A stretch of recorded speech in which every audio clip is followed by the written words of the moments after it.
And speaking of school, does anyone in this room do drugs? I don't. I would never. Drugs are bad. Say no to drugs, unless they're free.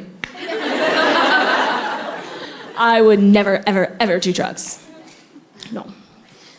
That's the end of the joke. No, I did recently have the opportunity. The opportunity recently presented itself for me to try mushrooms. Yeah. When I tell you it was one of the worst experiences of my life, like, nobody warns you about the taste.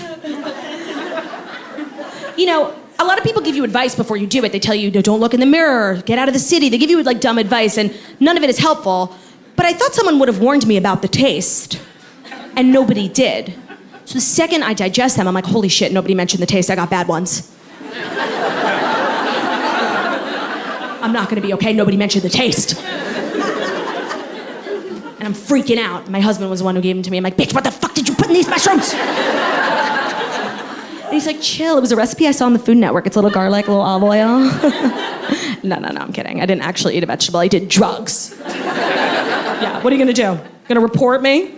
Gonna call the cops? Do it. I wish you would. Take me away. Oh, the cops are here. Stabler, no. Oh, Stabler in the criminal justice system. Okay, can I ask you guys a question? Am I even remotely perpendicular when I do that? Like,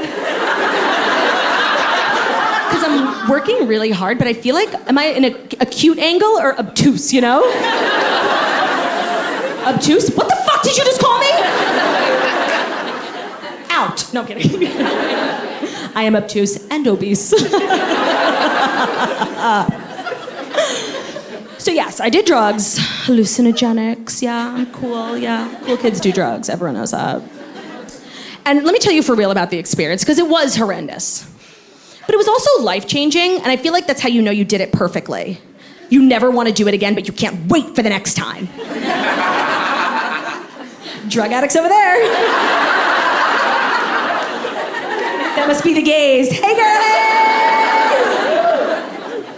And it was fun at first. You know, I spent probably the first hour with my head stuck in a freezer. On purpose, though. It was really amazing. The mushrooms started to hit, and we were all sitting in the kitchen, my absolute favorite room of the house. And somebody opened the freezer to get a snack. It wasn't me, by the way, which was like the most shocking part of the story. And the second they opened the freezer, like the mushrooms started to hit. And inside the freezer, I saw the most beautiful, the most gorgeous light bulb. I swear to God, me and this light bulb, we were connected in some way. I can only explain it. It was just like that scene in Twilight, where Jacob, very inappropriately, imprints on that little girl, Renesmee. The light bulb imprinted on me. I was speechless. I was just overjoyed. It was literally Michelangelo painted this light bulb. Every time one of the strobes from it would hit my eye, I was literally crippled. Like, I need Jesus. And I'm a Jew. And that part was really fun. And then the girl who was like administering the drug, she was the one who had done it before. She's a drug dealer. Like, we had to pay her, you know? She was kind of leading the group, and she was like, let's go outside. They say that mushrooms are really best enjoyed in the natural elements. David Attenborough was there.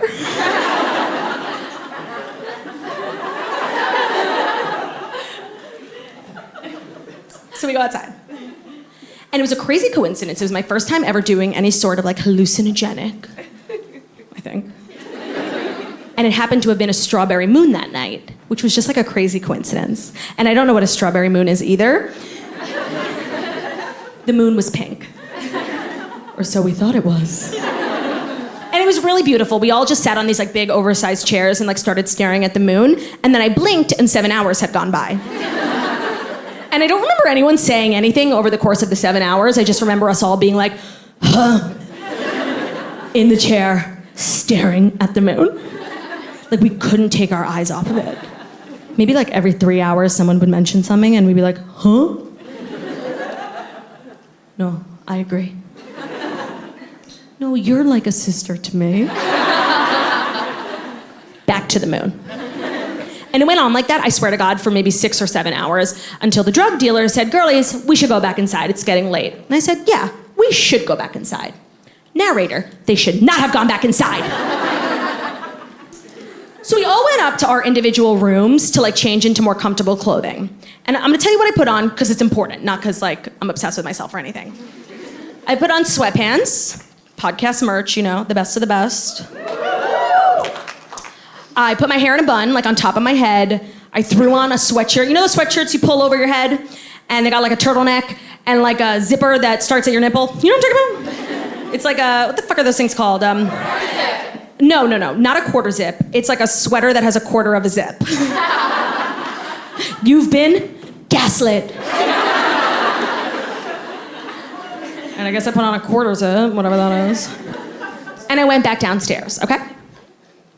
And I go back into the room and something has shifted in the room because one of the girls there, she's lost her fucking mind.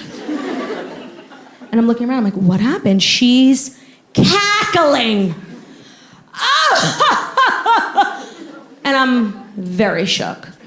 Because one, I wasn't in the room, so nothing that funny could have been said. And two, she only started laughing when I walked in the room.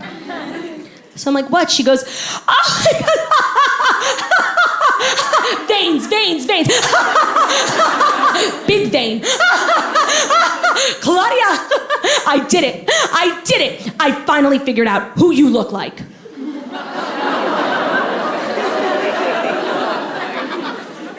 More frightening words have never been spoken.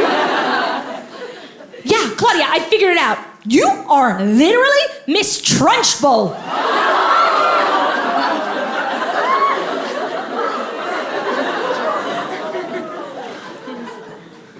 Sir, Miss Trunchbull is a character from a film. She's the villain in the film Matilda. I don't know if you've seen it.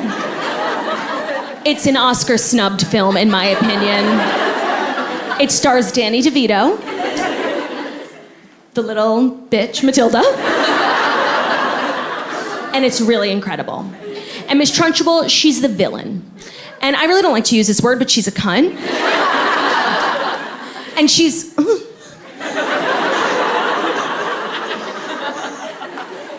She's really not the type of person you want to be compared to physically.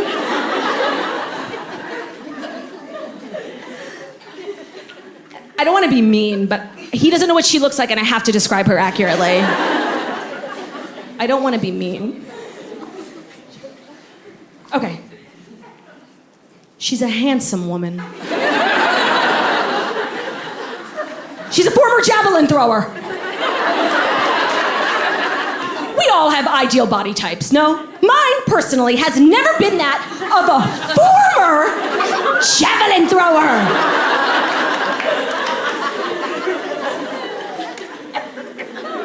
Suffice to say, I'm hurt. And normally I'm very reactive, but I'm on drugs. So I'm feeling very introspective. I'm like, damn, shit, I feel like I've been shot. I'm thinking to myself, oh my God, that is the most hurtful thing anyone's ever said to me in my entire life. And I'm like, why is this bugging me so much? Because I pride myself on the fact that I can take a joke. But this was like, not a fucking joke. And before I responded, I was thinking to myself, I'm like, this is really bugging me because it feels like my friend went into my brain, gathered the files on everything I've ever been insecure about in my life. Miss Trunchbull used to have a mole on her face. I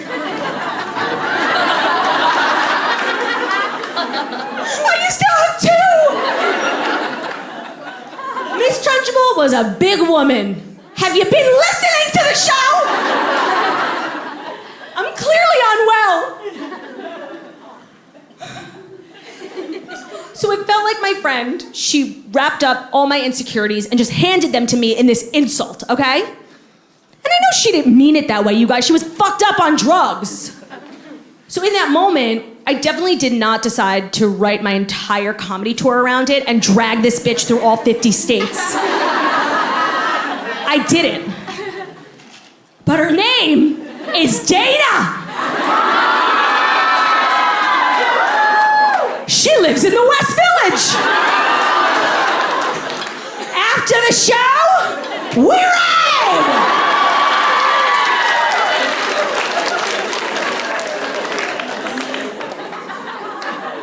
Now, some of my friends thought what I did was a little dramatic, but I did throw that bitch in the chokey. It couldn't be helped.